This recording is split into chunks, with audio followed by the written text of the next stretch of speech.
Damaged Defenders by Scherzab. Chapter 131.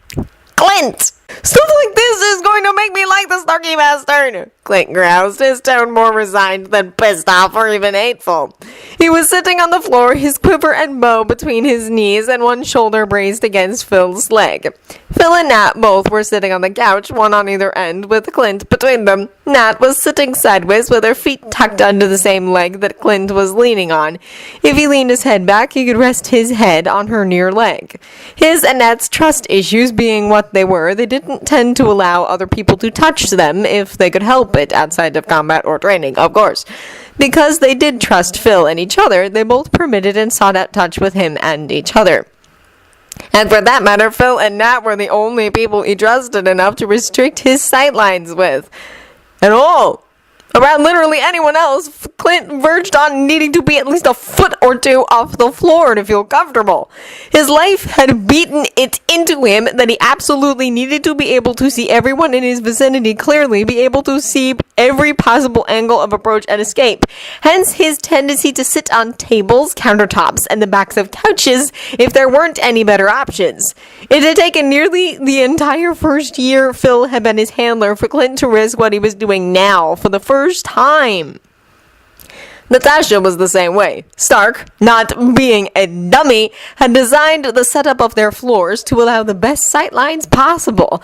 That meant the couch was side on to the elevator and the emergency stairwell door, so the people on the couch could see both, as well as a large chunk of the rest of the floor. Natasha was sitting such that she had her back to both. With Clint on the floor, Phil was the only one with clear sight lines.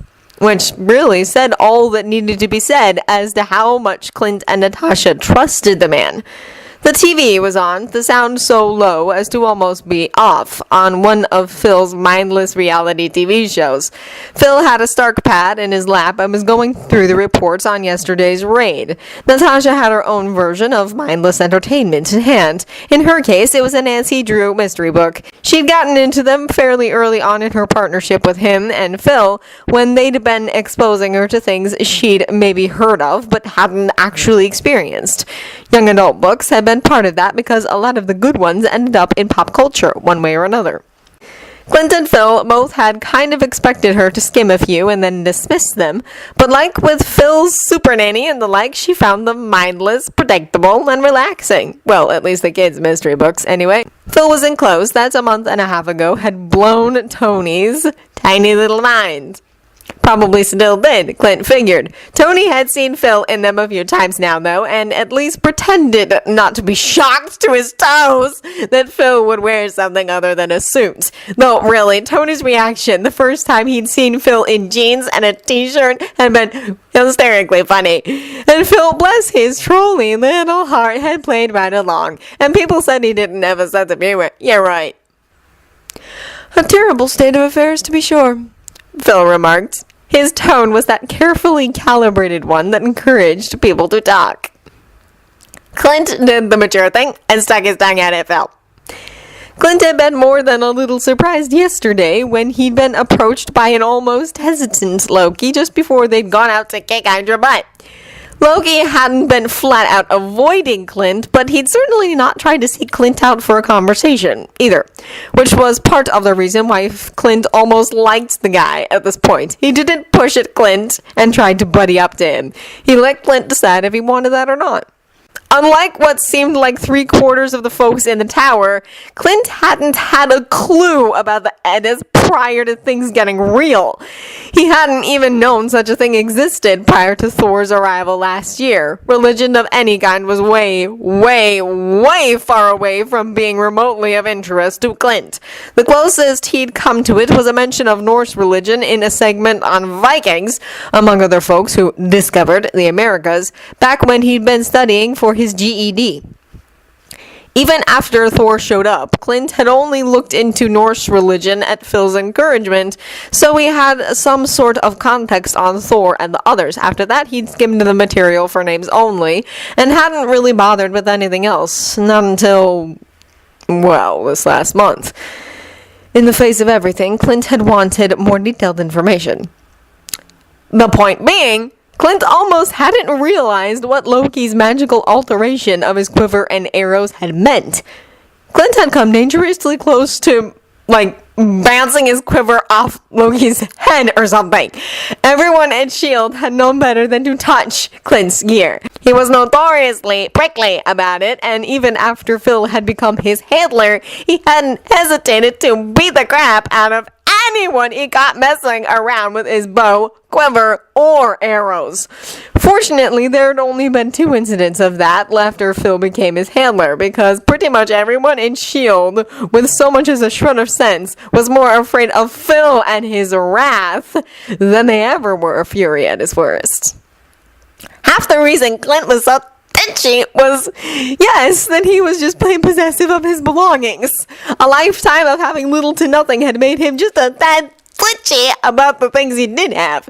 Even though it had been nearly a decade since he joined S.H.I.E.L.D., he hadn't lost that twitchiness. Probably never would. The other half of the reason being that only 2 other people in S.H.I.E.L.D. had the faintest idea what to do with a bow and arrows. And neither of them were good enough shots to have been rated to use a bow in the field. Heck, that rating even existed at all was entirely down to Clint. Clint had had a lot of fun breaking everyone's brains early on with his ability with a bow. Even now, the gobsmacked looks he got when he made a shot people thought was impossible were both hilarious and thoroughly rewarding. The point being that a person had no business mucking with a weapon they didn't know much, if anything, about.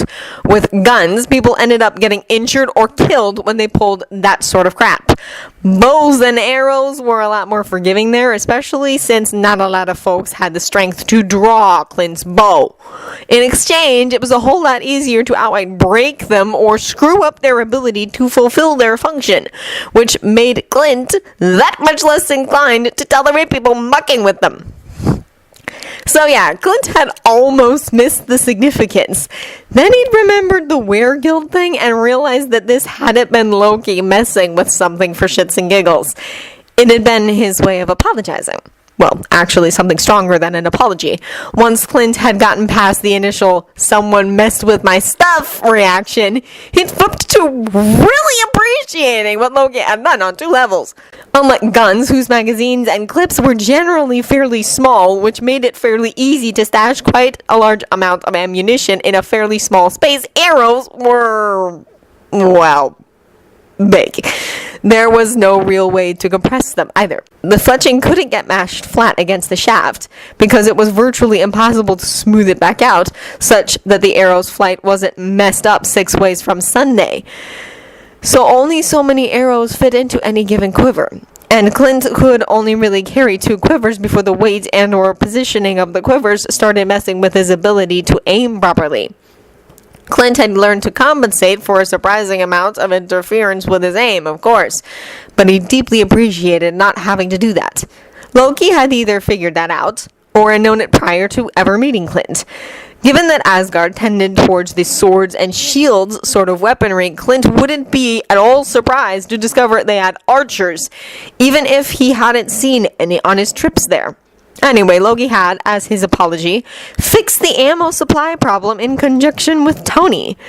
Tony had apparently begun producing arrows in bulk, along with replacement weapons and enough ammo for them to choke a space whale for all the Avengers who used weapons. Once the arrows existed, Loki had magicked up a connection between them and Clint's quiver and the backup quivers that Stark had built against the one Clint had been using, getting damaged enough in battle that he couldn't use it anymore. Which meant that now Clint had essentially unlimited ammo while only ever needing to carry the one quiver. The other reason he appreciated the gesture was because it was, in fact, a gesture. Clint had long ago learned to never trust a word that came out of people's mouths, Natasha and Phil being the exceptions, of course. He'd been verbally apologized to, and then had the person reoffend, so many times he'd lost count. So yeah, a verbal "I'm sorry" meant absolutely nothing to Clint anymore. He'd also had people flat out ignore that they'd done something wrong. Yet here was Loki, who had ultimately not been responsible for what he'd done to Clint. Yet he'd made an effort to give Clint space and allowed Clint, as much as was possible, to make the call on whether or not they spent time even in the same room, never mind anything else. And now he tangibly apologized in a way that had cost him time and effort, and in a way that was immensely useful to Clint. So yeah, Clint was starting to like the snarky bastard. It didn't help that a closer perusal of the edits had left him with the impression of Odin being a complete bastard. That Clint had started getting that impression when they'd gone to Asgard to clear Loki from fault for the would-be invasion. That had actually been what had gotten Clint to give the edits a closer look, and while evidently a lot of the stories in there were so much crap, evidence suggested that the sheer levels of assholery Odin displayed in the stories was true to life, which made Loki a card-carrying member, like almost all of the other Avengers and even a couple of the support squad, of the Parental Fingers Suck Club. Yeah, I know, Clint said, a smile cracking his face and his tone resigningly painful. Not everyone in existence is out to mess me up, and I should give folks a chance. It was a message Phil had repeated in various ways to both of them. Once he'd gotten them to a point where they trusted him. Thus far, Phil wasn't getting much traction with a message. They'd both gotten to a point where they were able to tolerate people in general, and to mostly trust that not everyone they met was out to kill or hurt them, but that was about as far as it went. Both of them still kept a weary eye out for that proverbial shoe. Although, the Avengers and the support squad, and really, who had coined that? Clint couldn't remember, but it fit. Well, every last one of them was wary and mistrustful. Even Phil, Thor, and Steve watched their backs, if for entirely different reasons than the rest. With the two of them, it was more ingrained battlefield caution than it was my life sucks mistrust. Weirdly, instead of that making them mistrustful as heck of each other or worse, they all sort of banded together, started guarding each other's backs, even if they didn't quite yet truly trust each other, because they all knew what it was like to get knifed in the back. In a few cases, literally, as well as metaphorically. And like hell were they going to let that crap happen to someone else on their watch. Phil made an amused noise and petted Clint's shoulder like he was trying to console him. Clint rolled his eyes and rocked his shoulder against Phil's leg in retaliation. So anyway, when are we heading for Canada with the gang from Vanaheim? Clint asked. In a few days. First stop is Xavier's and some teamwork training with them. Everyone did pretty well during the invasion, but the more we know each other's capabilities and can work together, the better. Given how close their base is to ours, they're going to be the most likely group we interact with when Thanos arrives. We're going to do the same thing with Alpha Flight, since they're the next most likely that we'll work with, Phil told him. Charles has indicated he wants the X-Men to accompany us to meet Alpha Flight for that reason. Clint nodded.